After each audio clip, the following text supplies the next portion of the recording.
জটিল সুন্দর জায়গা। এই পাশ দিয়ে হাঁটি চলেন, এর লোকজন হাঁটার জায়গা আছে দেখলাম হাঁটে। এদিক দিয়ে উপরে ওঠা যায়। ও মাই গড, কত সুন্দর রে মমিজি।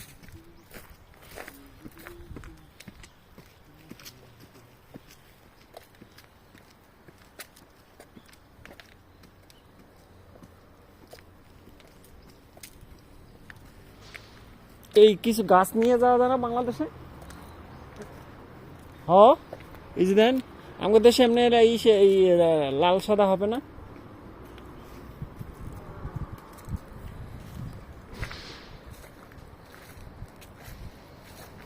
ও, আমরা তো নদীর সাইডে এসে গেছি প্রায় না?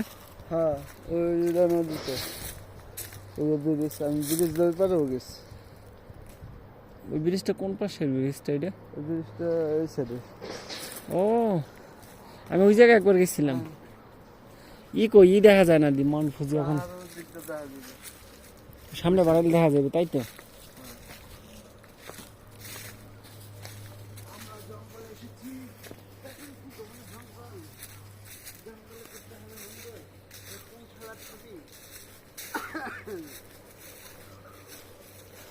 কোনো শালার টুপি রেখে পড়ে গেছে, আপনারা ভয় করবেন না, আমরা করবো না। আমরা বিয়ার বিলের সার্গিত খাবো না।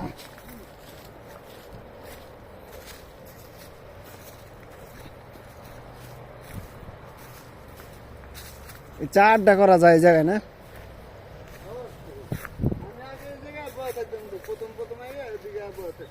তাই? ও,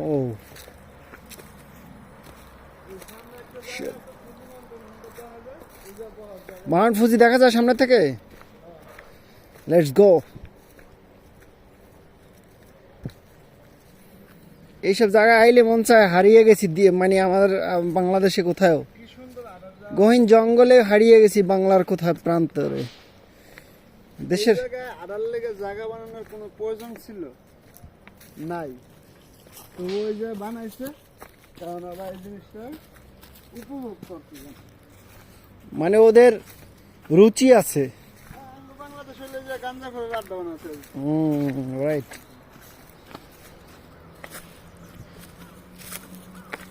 অবস্থান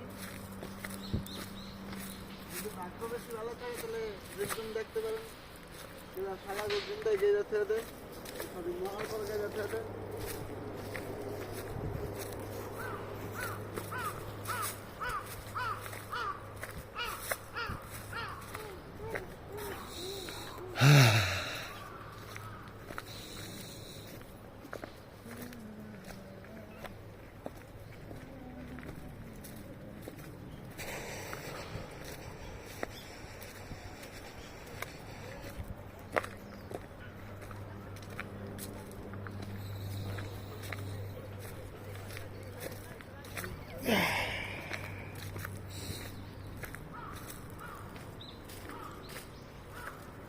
আমগো দেশে কি এরকম রং বেরঙের পাতা আছে?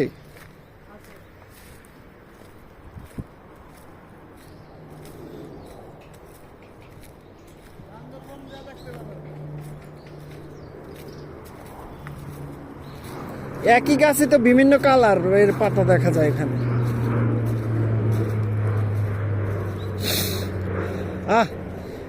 কি সুন্দর বেঞ্চি বাইতে রাখছে, কোনো মানুষের পদচিহ্ন নাই। আর বাংলাদেশে এলে কত চিপস, গাজার, সিগারেটের প্যাকেটের কত অভাব ছিল না।